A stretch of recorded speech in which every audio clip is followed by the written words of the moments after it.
So the World Health Organization and the Chinese authority has stated that the no sub-Saharan African country, including Ghana and Nigeria, has actually sent for their citizens either studying or working in China in lieu of the the coronavirus outbreak.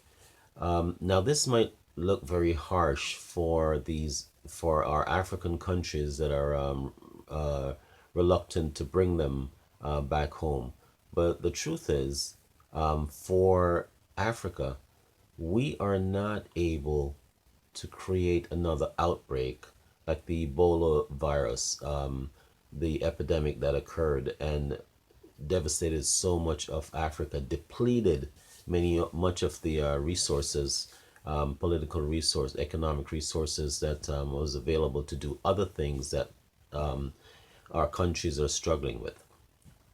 Uh, as harsh as it sounds, I do agree with these countries collectively because the risk just outweighs the benefit of actually bringing them home.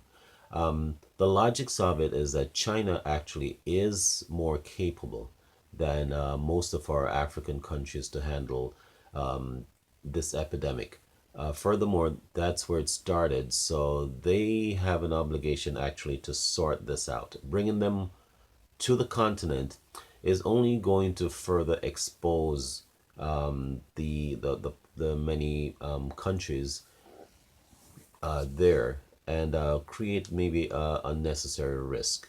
And so I don't want it to sound harsh, like we're saying not to bring these people home. It's just that the risk is not, it's not logical.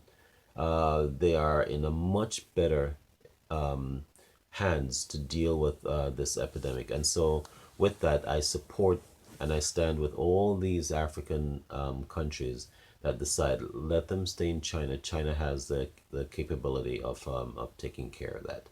It's just make more common public health sense that we do that. This is Bob Montego, and thank you for joining my YouTube channel, Wake Up and Live.